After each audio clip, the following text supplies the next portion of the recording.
I've heard about you. And you'll be caught soon. I know you will. I will.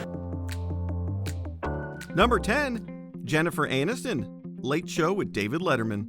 People today can barely grasp the pop culture phenomenon that was Jennifer Aniston's hair. During her 1998 Late Show appearance to promote The Object of My Affection, David Letterman went too far with the object of fans' affection. He broke a moment of silence in the conversation to say, Forgive me if this is rude, I just want to try one thing. He then pulled the length of Aniston's hair into his mouth. It was a jarring stunt with a beauty icon's signature do. The gag was brushed off for years until Letterman's notoriously mean-spirited interview with Lindsay Lohan in 2013. Is he supposed to be in rehab now? Do you not watch anything that goes on? The incident with Aniston is now seen as indicative of Letterman's unsettling treatment of women. Aniston didn't seem very amused at the time. Dave sucked on my hair. I didn't. Number 9, Taylor Swift, The Ellen DeGeneres Show. During Ellen DeGeneres' reign as the Queen of Nice, the harsher jokes on her talk show were generally taken in good spirits. Taylor Swift seemed to be the only one who didn't take her 2012 interview in that way. First, DeGeneres kept poking at disputed rumors that she dated Zac Efron. We actually never dated. Yes, you did. So, Referencing the pop star's prolific love life, DeGeneres eventually dragged Swift into a game where she would identify her exes in a photo slideshow. The audience laughed hysterically as Swift became visibly upset. Their tune finally changed in 2021 when allegations of workplace hostility caused DeGeneres' fans to reappraise her public persona. we have had a lot of conversations over the last few weeks about the show, our workplace, and what we want for the future. We have made the necessary changes, and today we are starting a new chapter. Her grilling pop music's Queen of Nice for her personal life stood out as a red flag that everyone just shook off. Every time I come up here, you put like a different dude up there on the screen, and it just makes me really question like what I stand for as a human being. Number 8, Dolly Parton, The Tonight Show starring Johnny Carson. Now everybody knows my name, no matter where I go, but I never really made it till the Johnny Carson show. Johnny Carson revolutionized banter for a late-night audience. His crude flirtations were considered fairly inoffensive for the time. Now, audiences have particular trouble getting over a Dolly Parton appearance in 1977. It's awkward enough that the conversation steered toward dismissing rumors that she had work done on a certain area of her body. Carson tried to be a quiet gentleman until he blurted out, "But I would give about a year's pay to peek under there." The audience burst out laughing, as did Parton herself. With the racy chat's light tone, it's easy enough to accept the joke as a product of its time. But wanting to inspect a popular rumor about country's biggest heartbreaker still gets a more reluctant laugh nowadays. No, you don't have to ask. I would not. I tell you what, these are mine. I have certain guidelines on the show. Number 7, Madonna, Late Show with David Letterman. Similarly, many David Letterman interviews with women haven't aged well. Madonna's 1994 appearance on The Late Show was controversial at the time, but maybe for the wrong reasons. Most of her record 14 censored F-bombs were in response to Letterman continuously joking about her sex life. Why are you so obsessed with my sex life? His suggestion that she go kiss a random man in the audience was particularly creepy. The interview quickly became an iconic scandal for late night because of the pop idol's salty language. Incidentally, you are a sick. Modern audiences now find that easier to accept than Letterman's sleazy spoofing of her unladylike candor. The fun in Madonna's pushing edgy women forward is now spoiled a bit by Letterman and his 90s audience's attitude about it. Seems to be a lot of confusion right now. Yeah, guess why? Is it because I've been saying Number 6, Bill Cosby, Larry King Live. Bill Cosby's 2018 conviction for sexual assault permanently warped his legacy. He actually may have never been that wholesome. Do you have any sense why he might, if he did in fact drug these women, why he would have done so? You know, I just have to assume that maybe he got excited over the idea of a woman being out. I mean, I really don't know. While multiple women were coming forward with accounts of being drugged and assaulted, Cosby's 1991 interview on Larry King Live resurfaced. Spanish Fly was the thing that all boys from age 11 on up to death, we will still be searching for Spanish Fly.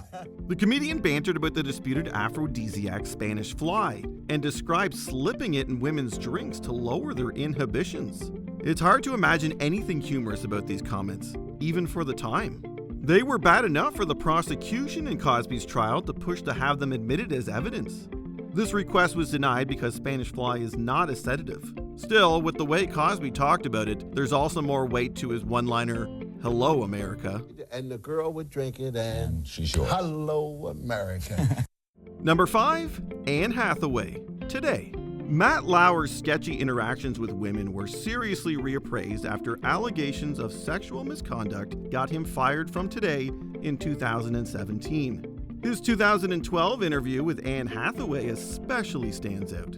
The future Oscar winner was promoting Les Miserables when Lauer immediately brought up her wardrobe malfunction at the movie's New York premiere. Just get it out of the way. You had a little wardrobe malfunction the other night. What's the lesson learned from something like that? As she tried to tastefully move past this humiliating topic, Lauer kept it going. He might have been noble in his criticism of the paparazzi, profiting off of people's vulnerability, but with her obvious discomfort, Hathaway seamlessly segued this discussion into her character of Fantine. Which brings us back to Les Mis, because that's what my character is. She is someone who is forced to sell sex to benefit her child because she has nothing. The irony in Lauer condemning sexualized exploitation would become clear not 5 years later. His reputation now makes Hathaway's already awkward interrogation downright cruel. I was very sad that we live in an age when someone takes a picture of another person in a vulnerable moment and rather than delete it and do the decent thing, sells it. Number 4, Ricky Martin, 2020. Latin pop sensation Ricky Martin endured years of gossip about his sexuality before he formally came out in 2010. Where most interviewers respected his privacy, Barbara Walters saw it as another big scoop.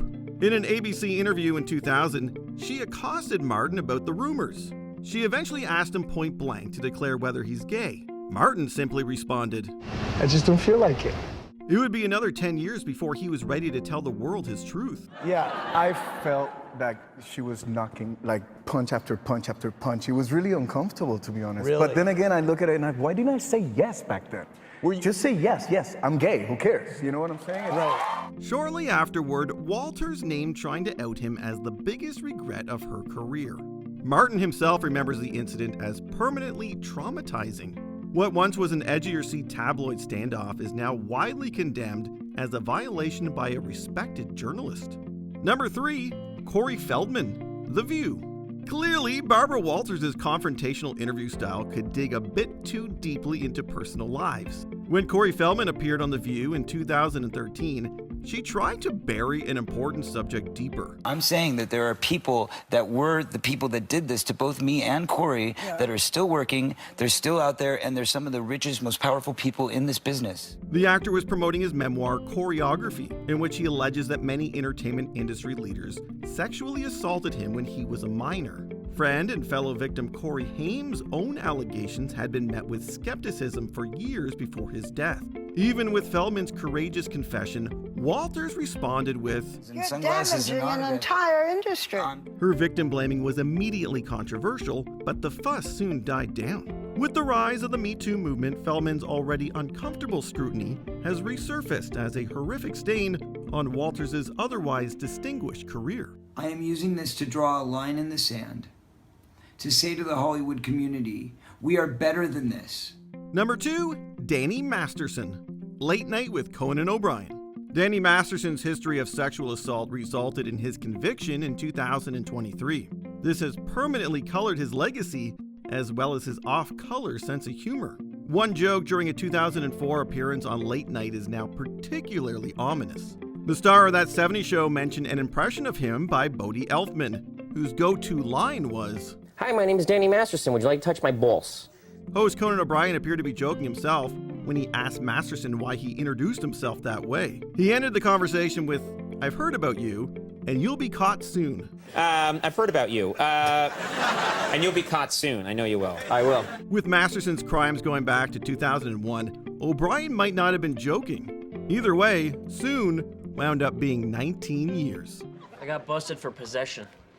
Number 1, Britney Spears, Primetime. Oh my goodness. Hello. Ew. Strong Britney. Yeah, it was a weird time. It took too long for the public to take pop legend Britney Spears' mental health seriously. There's been a lot of speculation as to whether this is in Britney's best interests and is this good for her? Is this what she wants? One notable reframed chapter in her downfall is a 2003 interview for ABC's Primetime. Diane Sawyer dug into outrage at Spears over her breakup with Justin Timberlake, whose crude behavior has since come under scrutiny. Timberlake has made a kind of sport out of public retaliation. On a popular morning drive radio show in New York promoting his album, he has a kind of gleeful confession about their very private life. The beauty icon was also scolded about her sexualization, shopping habits, and nervous tics. Am I seeing what I think? That's probably one of the moments that I remember that I like the best. You can pop your knuckle? Britney Spears is popping her knuckle. How do you do it? After the interrogation brought Spears to tears, she became a laughingstock. But the Me Too movement revealed the extent of the alleged exploitation from her representation and father. She couldn't do much shopping when she was too depressed to leave her apartment. Though the Primetime interview is now considered the tragedy it was, Sawyer has yet to apologize to Spears. What classic celebrity interviews do you think have taken on a different meaning over the years? Let's chat in the comments. Everyone who was just behind you abandoned you. Did you enjoy this video? Check out these other clips from WatchMojo and be sure to subscribe and ring the bell to be notified about our latest videos.